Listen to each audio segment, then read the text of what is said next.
At one point or another, every component of an automobile was radical technology or a newfangled doohickey. But once they hit the scene, people wondered how they ever got along without them. The first cars didn't even have steering wheels or brakes, and things like windshields or roofs, well, they were luxury options.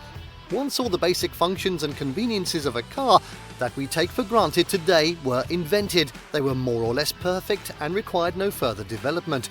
There were, however, some automakers that tried to jazz up car features in needlessly complicated and utterly ridiculous ways. There have been, for sure, some really silly add-ons like the Rolls-Royce rear seat toilet or the Toyota center console ice maker. In this video, we're going to be taking a look at the top 10 times automakers gave basic functionality in the weirdest ways.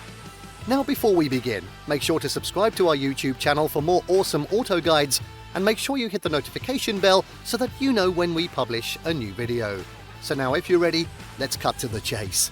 And at 10, water-filled bumpers. Automotive water balloon fight. Modern bumpers are designed to take a 5 miles per hour collision without sustaining damage, but there was once a system that could take a 20 miles per hour hit without a scratch. Rich's Soft Cushion Bumper Co. from Sacramento developed a water-filled bumper that was essentially 2 water balloons on both the front and rear of a car that exploded on impact. The water balloons, made of high-strength resin plastic, absorbed the impact, leaving the bumper undamaged. It actually worked quite well, but there's a lot of reasons why they never caught on. The biggest problem was that they were ugly and bulky, adding unnecessary weight to the vehicle. Also, the balloons would freeze in colder climates, becoming dangerous ice-battering rams. In warmer climates, the water in the balloons would evaporate, rendering them ineffective. Lastly, the water balloons had no effect on higher speed collisions, so the bumpers were not safety devices. Next up, at 9, my personal favourite, in-car record player. Definitely skips a beat.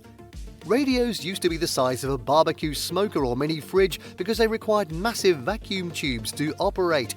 Once the transistor was invented, it became compact and was a natural fit for a car dashboard.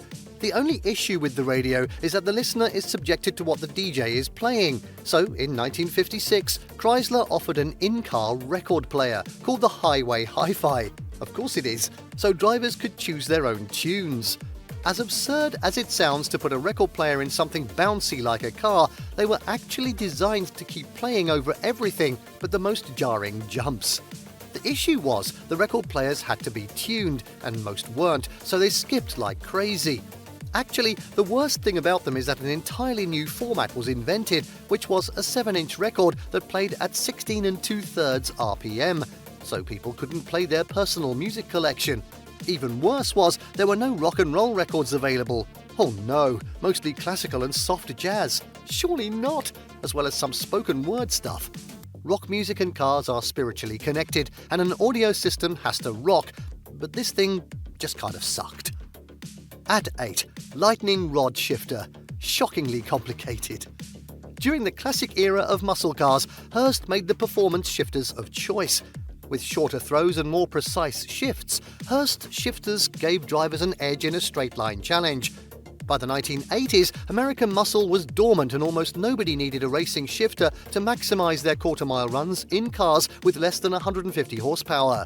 In an effort to stay relevant in a low-performance era, Hurst came up with the wacky lightning rod shifter, which was 3 sticks for the 3-speed automatic transmission of the 1984 Oldsmobile Cut-Class Hurst Olds. If that thing looks crazy, operating it, well, it was even more insane. The stick closest to the driver was the traditional shifter, while the other 2 allowed for, basically, manual gear selection. It was, however, quite complicated and counterintuitive. To get in first gear, the first stick had to be in drive, the second in the up position, and the third in the down position. Confused? I certainly am. Going to second gear meant putting the second and third sticks in the up position, and third gear required throwing the first stick into overdrive. Are you still with me? This is probably not something people would remember in a drag race, and the 84 Hurst Olds only packed 140 horsepower, so it wasn't dragging anything.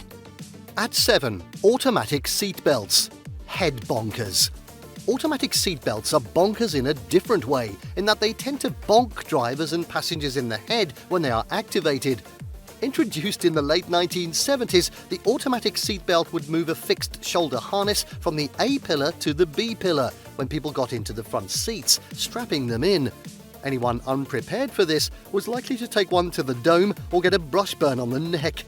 Even being aware of the automatic seatbelts could still result in, well, some unwanted contact. That's the polite version. The automatic seatbelt was designed to improve safety by forcing people to wear a restraint, but it was actually more dangerous. The system would set the shoulder harness but not the lap belt, so if a vehicle occupant didn't utilize both belts, they could be strangled in even a slow-speed collision. Nowadays, there is a dash warning light and audio alert telling people to buckle up, which most do to stop the irritating noise, which is an effective system. The automatic seatbelts were a flawed system with a dangerous loophole and were mostly discontinued after only a few years. At 6. Iter Avto Navigation. There are a lot of sites on the internet that claim the Iter Avto navigation system was a proto-GPS, but it was more like a slideshow of the road a driver was on. Invented by the Touring Club Italiano in the 1930s, and the Iter Avto was essentially a rear screen projector in which scrolls of various road routes were inserted. The system was linked to the vehicle's speedometer, so the map scrolls would move along in real time. This was fine if the destination was only along one route, but then why would anyone need a navigation system if they were using a single thoroughfare? Good question. If the driver turned off to a new road, they would have to find the appropriate scroll and then toggle through it to their current location.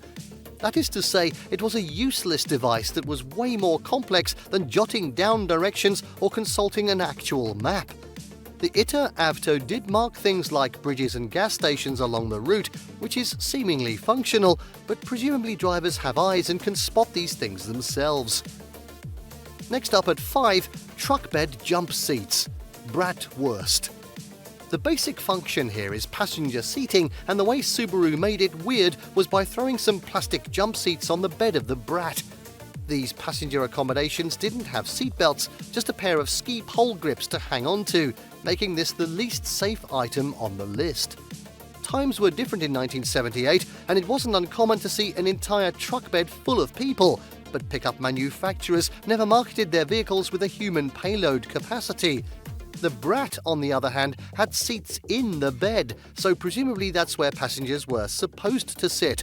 Now, in defense of the Brat, Subaru only put jump seats in the truck bed to avoid a very stupid import, chicken tax.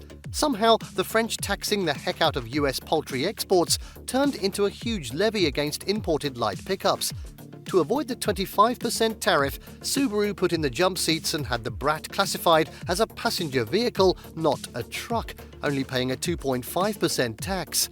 The Subaru Brat is a sentimental favourite for sure, and the jump seats are part of the charm, but those things were seriously dangerous. And next up at 4, Volvo heartbeat sensor. A standard trope in horror movies and thrillers is the killer hiding in the back seat of a car to ambush an unsuspecting victim. This is probably not a big issue in real life, but Volvo attempted to address it with their Volvo Personal Communicator VPC system. It's a bit unclear what the entire system actually does, but part of it is a heartbeat sensor that lets an owner know if there is a killer lurking in their vehicle, or perhaps a mountain lion. The system detects living beings present inside the car and communicates that to the owner on the key fob. As insane as this sounds, Volvo actually marketed the VPC like a horror movie trailer, where a woman approaches her car in a dark, isolated area and discovers there is someone hiding inside, thanks to the key fob alert. Since this system is largely based on irrational paranoia, they should have upped the capabilities to detect the presence of a running chainsaw in the car or a maniac with a hockey mask on. Next up at 3, Fender Mirrors. Cool, but useless. Many Japanese imports in the 60s and 70s, like the 1969 Datsun 240Z, came with Fender-mounted side-view mirrors. As cool of a design feature as this is, it is, well, utterly useless as a practical application. The thinking behind Fender mirrors was that by putting them in the driver's field of vision, it would be quicker and safer to check for cars in other lanes. In reality, a 3-inch mirror that far from the driver makes it impossible to decipher what is being reflected. It only takes a split second to check a normal side view mirror, but a driver could stare at a distant fender mirror for an hour and never be quite sure what he or she is looking at. There could be a bird dropping or a squashed bug on the mirror, and the whole trip a driver would think there was a Cadillac just off their back corner. Another thing that makes fender mirrors pointless is that they can't be adjusted from inside the car. Safety features that require a pit stop to dial in are not all that safe. At 2 now, spare tyre-powered windshield washer. Feature falls flat. The first windshield washer system was invented in 1936, yes, that old, and became standard equipment on most new cars by the 1950s. The system is quite simple, in which an electric pump shoots washer fluid on the windshield through mounted jets and has remained relatively unchanged since the beginning. Then, in 1961, Volkswagen came up with a much dumber way to get the crud off the windshield, with washer fluid propelled by the air pressure in the spare tyre. Really? The process starts by overfilling the spare tyre, which of course is located in the VW Beetle's frunk, and then a hose is connected with a switch that releases the pressure to squirt washer fluid onto the windshield. Complicated. Most people would think it's not the greatest idea in the world to sap the air pressure from the spare tyre in case of a flat, but VW engineers added a special valve that would stop the flow of washer fluid when the tyre pressure dropped to 26 psi. Giving drivers the choice between a viable spare tyre or clean windshield wasn't a fan favourite, let's say, and VW went back to a normal washer system. Good. And finally, at number 1, wrist twist swivel steering. A round wheel used for controlling direction was first used on seagoing vessels and made the transition to automobiles because it really is the perfect way to, well, steer anything. One feature of a car that doesn't require any improvement is the steering wheel, but that hasn't stopped designers from literally trying to reinvent the wheel. Even in modern times, Elon Musk insists on equipping some of his Tesla models with yoke steering, despite its massive disadvantages over a perfect circle. Back in 1965, Ford engineers came up with the wrist twist system, which was 2 small wheels that steered a vehicle. Tested in the 1965 Mercury Park Lane, the wrist twist swivel steering system was one of the most preposterous-looking gimmicks ever developed. Steering with a traditional wheel seems natural, but manipulating the 2 wheels of the wrist twist was an uncomfortable ergonomic nightmare. Ford claimed that in testing, people loved this weird system. But we know that's not true because they never put it into a production vehicle. Even if it did work well, and that's debatable, it wasn't better than a standard steering wheel, which is the bare minimum requirement to replace something practical with something bizarre.